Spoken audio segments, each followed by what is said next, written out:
ibibigay po sa ating pang mga punong barangay. Ang ating nag-iisang Yorme, Isko! Isko! Isko na naman muli! Yorme, Isko Moreno Domalcoso!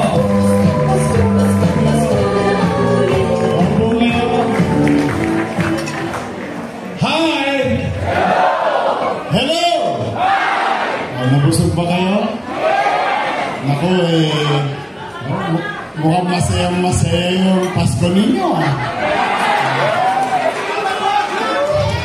Mukhang nararamdaman ko pa yung East Ocean dito.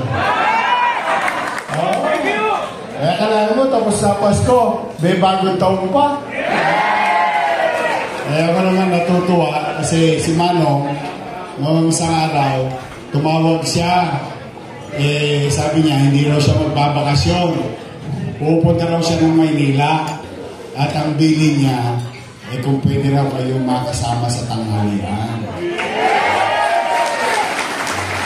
He wanted to celebrate Christmas and New Year with the chairman of the city of Manila.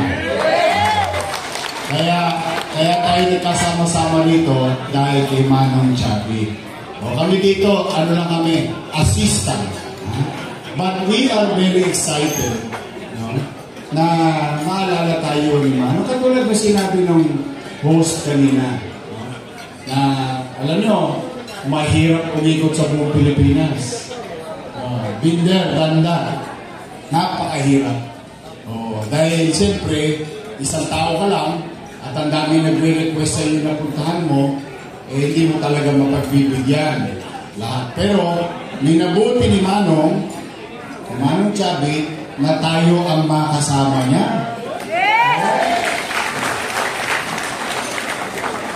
Tayo ba mga batang Maynila, marunong din ba tayo mag-alaga? Bagay, inalagaan ninyo ako kayo nagpalaki sa akin siguro naman lalabing dalawa naman yung pagpipilian. Sa tantusan, kumbaga, 12 tantos yan. Sino ba nakita niyo so far?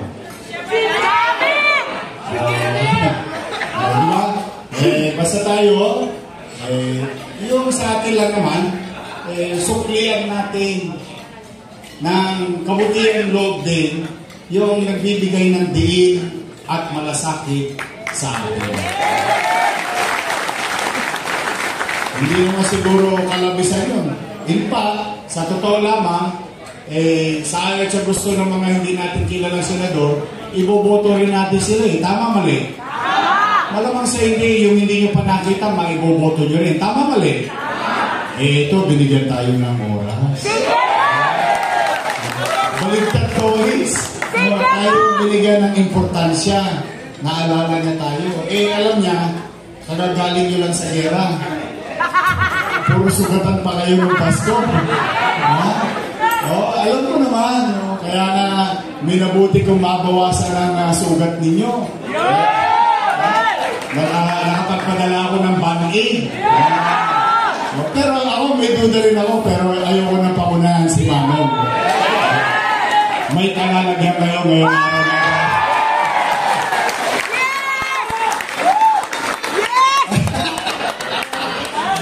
Batang Maynila talaga kayo.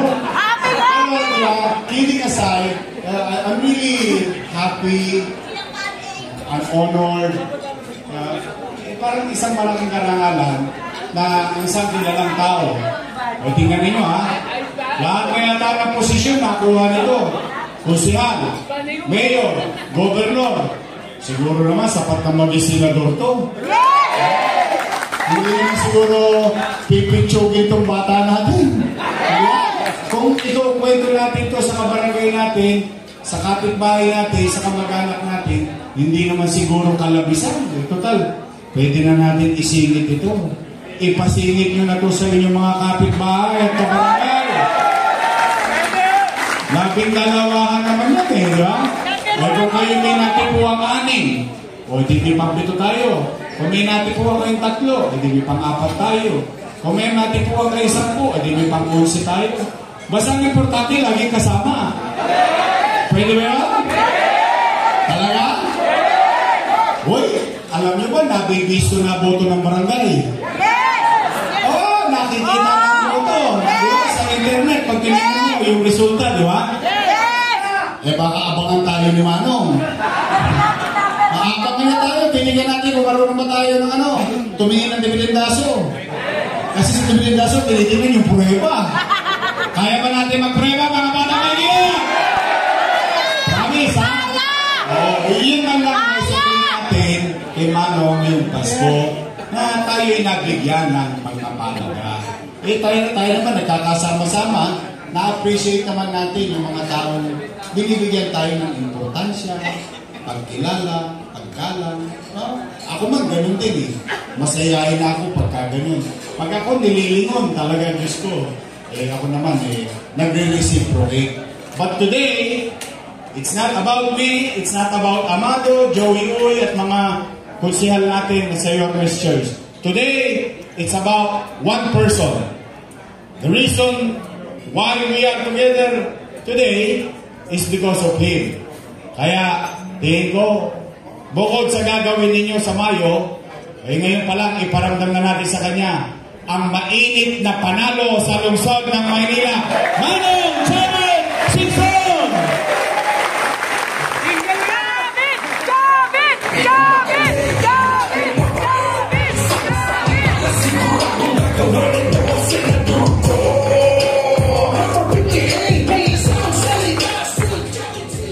Maraming salamat po sa inyo lahat. Una ko pasalamatan ang Mayor naman ang talo. Mayor Isko Saan kayo nakakita ng Mayor photographer pa? Hola lang! Ako, kuligtan. Marami tayong pagsasamahan. Pag ako palawin na senador, hindi ako senador ng buong Pilipinas. Senador ako ng Maynila.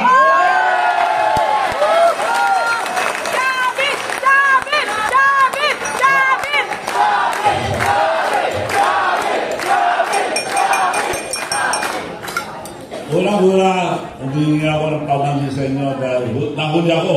Hindi ko po ugali ng papahuli. Nahuli na ako dahil launching ng electric vehicles natin ngayon. So dumating mga Koreano, kailangan sama ko sila, umiiyak sila, mga kasuso ko. Dahil kami ang gumagawa ngayon lahat ng mga electric vehicles, electric tricycles, electric motorcycles. Matagal na programa ang gobyerno ang modernization program ng mga electric natin. Noong mga panahon pa, ang unang administrasyon, bago ito rin, mabatiin ko rin ang ating mga Congressman Amado, Congressman Joey, dito, at ang mga konsyal. Mamaya, pare, usap tayo. Ang galing! So, nahuli ako dahil yung modernization program ng electric vehicle, pinapisa ka lahat ng mga may motor. Dahil pollution, kawawa natin tingnan yung mga nakasakay sa jeep. Puro pollution, nagkakasakit ang ating kababayan. Maganda naman ang plano ng gobyerno. Papalitan ng jeep, pero kumpiyan mo yung jeep para di ba wala yung iconic look. Kaya lang, 22-seater, 6 na katayo, total of 20 passenger, at aircon, electric. So, pinapadala mga driver sa... may nakita ko transport group kanina dito. Obet, ito si Obet. So,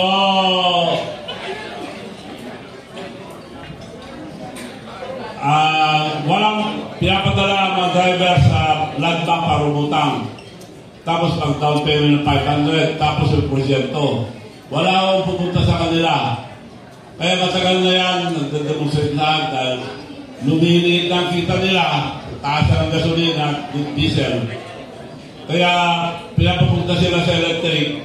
Wala naman gusto umutang dahil lumi sila. So, kako, nagdalisa si Presidente sa opisina ko na dinounce ko yung electric vehicles ko ng top 10. Kako, matagal ng programa ng gobyerno yan, Mr. President. Ngayon, mangyayari na yan ako dahil wag nang padala sa land bank. Ako na lang magpautang sa lahat. Electric vehicle, electric tricycle, electric motorcycle.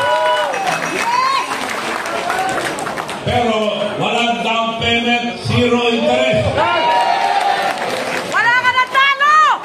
Sa kaya lang kita kapautang ng bilyones na walang interest. Bumundo, wala. Ikaw lang yun! Luko-luko lang, luko-luko lang.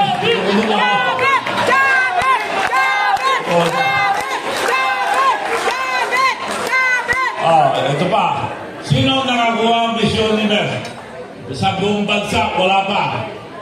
Bakit mga malalaking kumpanya, mga bilyon-bilyonaryo, walang nakakuha. At yung gobyerno wala.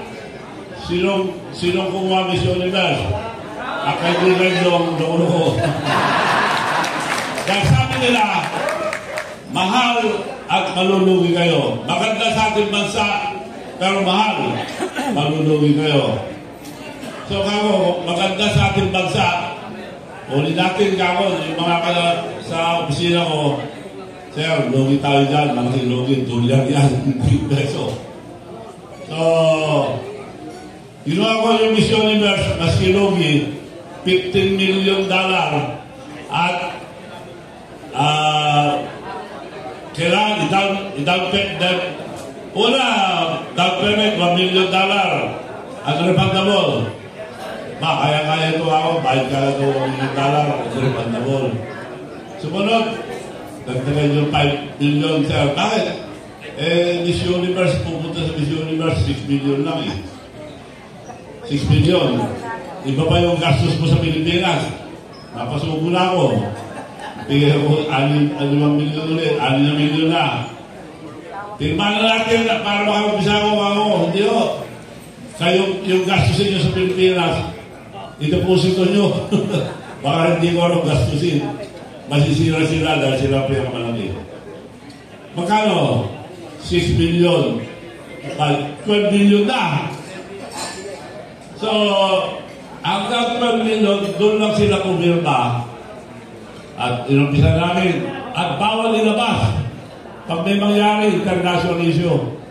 Ay, pagdating dito, nilabas ko lahat. Bawal yan. Sabi niya, anong bawal? Bayad na kayo, wala kayo pa kayo.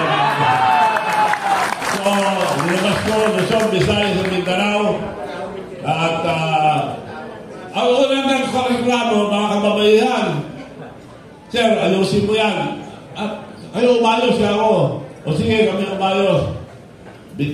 Kailangan natin pondo. Magkano? $1 million dolyar. Bigyan ko na $1 million dolyar. So matotal, umubos ako 15 million. Pero pa yung yating malaki yan. Malaki lahat. So, nilabas ko lahat.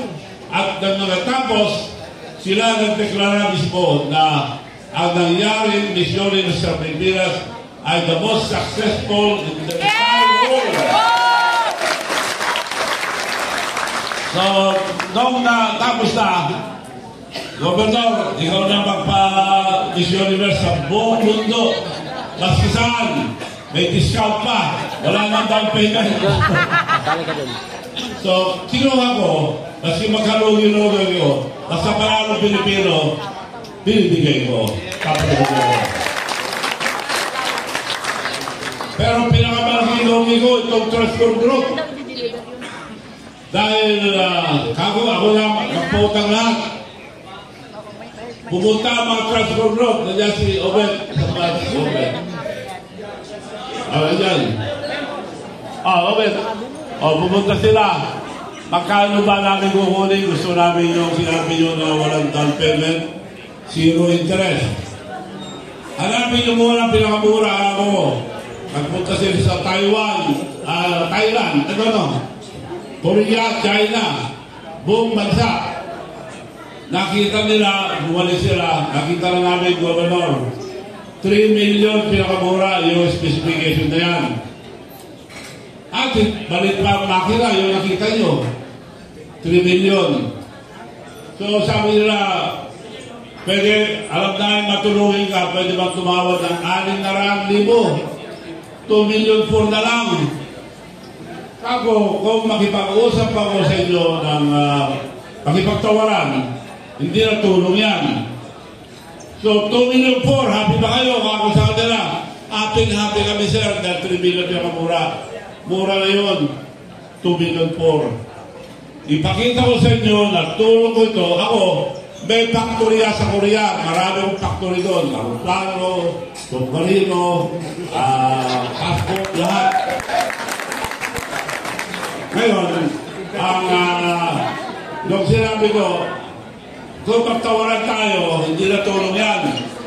So from 3 million, ibibigay ko sa inyo, isa lang ang salita ko, ginagawa ko, 3 million, 1 million to. Binigay ko sa kanila 1 million to. Happy sila.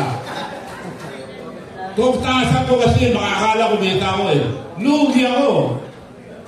Pero magbayad kayo, kung hindi kayo magbayad, parang ilugi mo. Kailangan may isang salita rin kayo. Ang kapagdang natin dyan, si Yorbe, ang pimpirma dyan, dahil siya pagbibigay sa kita sa Manila.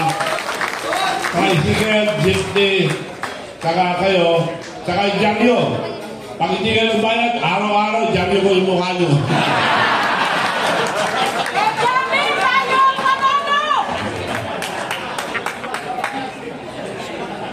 So, pinakamalaki na ginagawa ko ngayon, mga kaibigan.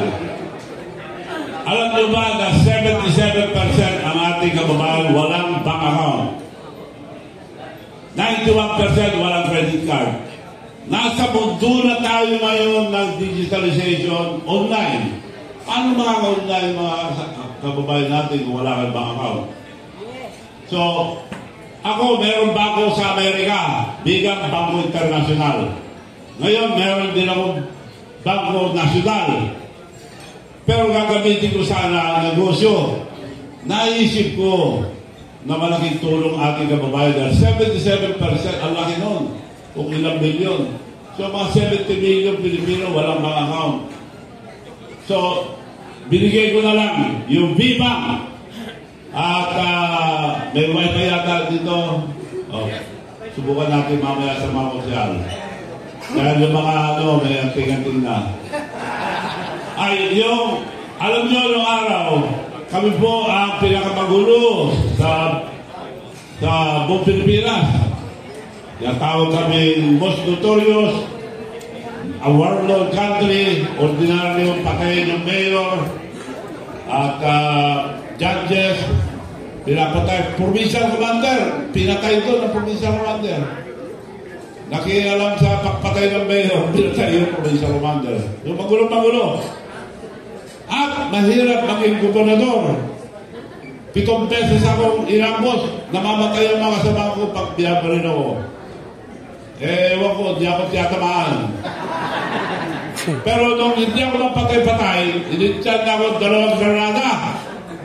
Ayun, tinaman ako sa kamay. Pero matabayo kasi ako. Yun, doon ako nakaligtas. So sabi nila, may anting-anting ako. So yung anting-anting na yan, ibibigay ko kay Yorme yung anting-anting na yan. At si Yorme rin na magbibigay ng anting-anting sa mga kapital. Swerte yan. Ay binibigay ko kay Yorme. At ibibigay sa inyo, swerte rin kayo. Pero may diferensya lang. Pag matalo kami ni Yorme sa barangay nyo, mamalasin kayo habang buhay.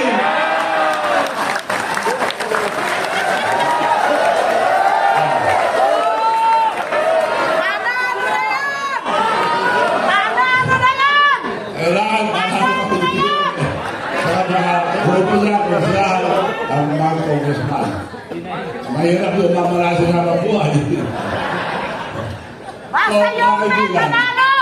Pinaka-importante sa lahat, yung VBank na sinasabi ko.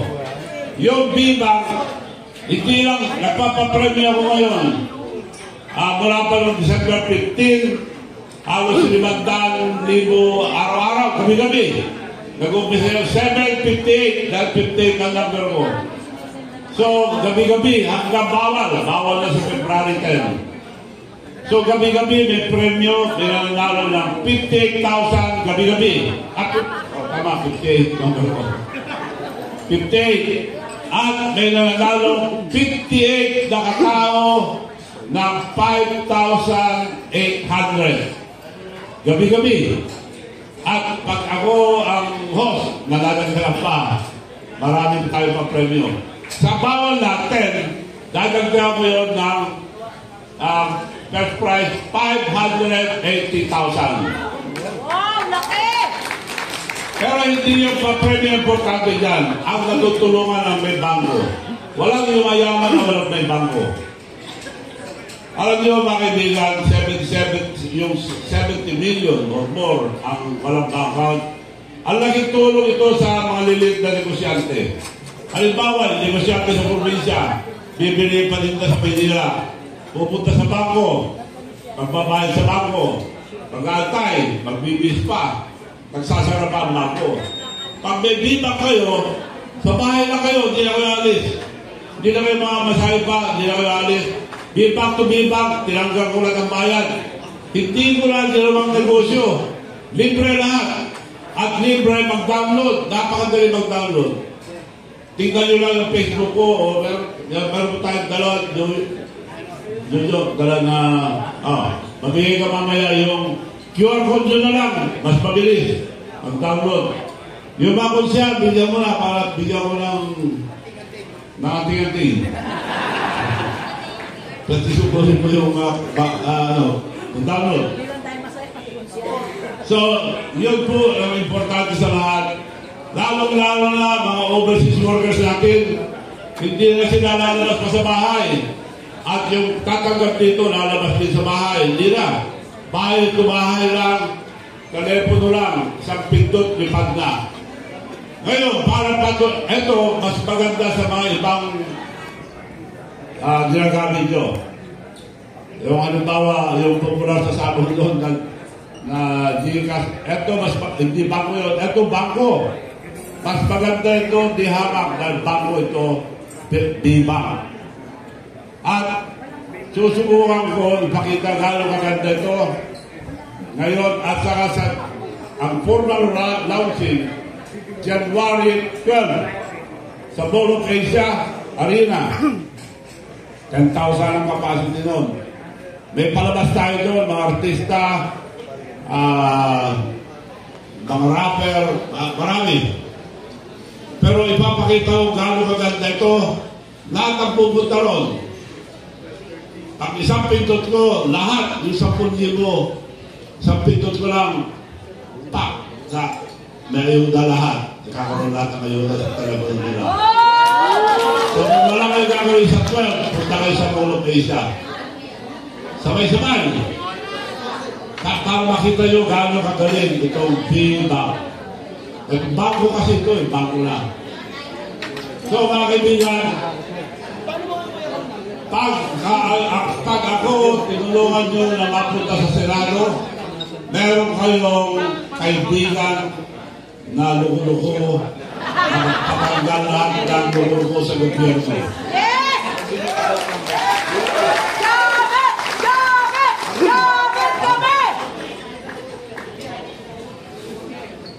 Ang unang gagawin ko, siyempre, Senador Damo ng Maynila, ang Manalo, yung Universal Basic Income. Ginagawa na sa ibang bansa, dito sa atin, wala. Yung mga tubad-tubad. Mabuti nga dito, nakakatanggap kayo. Pero yung iba, wala. Nawawala. So marami pa rin corruption. Gagawin ko ng batas yan. Gagawin ko Chabit 500. Ano yung Chabit 500? Lahat ng walang hanap buhay, magsasaka man o fisherman o walang hanap buhay, at 18 years old and above, magkakaroon, tatas na yun magkakaroon ng 500 buwan-buwan habang buhay. At hindi na mapipili. Hindi na pipila pa yung tao na natatanggap ng pera. Diretso sa bank account nyo, mabawala ang traffic corruption. Nandiyan yung mga konsyal, kasama kong konsyal. Nung naging presidente ako, 3 taon lang. Puro kalukuhan, daming korupsyon, lugi lahat. Pero nung ako presidente nila, nag-iwan pa ako ng 100 milyon na sobra. Di ba, pare? Oo. So, nung Dayos Week, ganun din. Puro korupsyon. Tinanggal ko lang ng korupsyon, nag-iwan pa ako ng 40 milyon. So, meron tayong track record dyan sa may korupsyon lahat. Marami tayong pagdayan. Experience is still the best teacher. Maraming mga graduates kung saan-saan yan, pero pagdating sa implementasyon, wala. So, mga kaibigan, pasalamat ako sa oras na binigay nyo. Maski Pasko, ang masasabi ko lang, pinauna ko lang yung mag-download lang kayo ng Bibang. Yun lang pamasko ko sa inyo lahat. Bibang, madali lang i-download. I-kalat nyo nga yung... Oo. Yan. Okay na yan. Mga kusal. Wala ba? Kusal. Practice lang, mga kusal. Sino mga kusal na kapag-download? Hindi ka pala eh. Wala ka? Kusal. Ito. Kusal ka ba? At chairman, meron ka lang ang tinanting. Masunod ka lang. Ayun.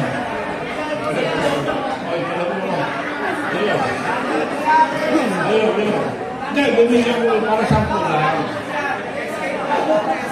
10 lang.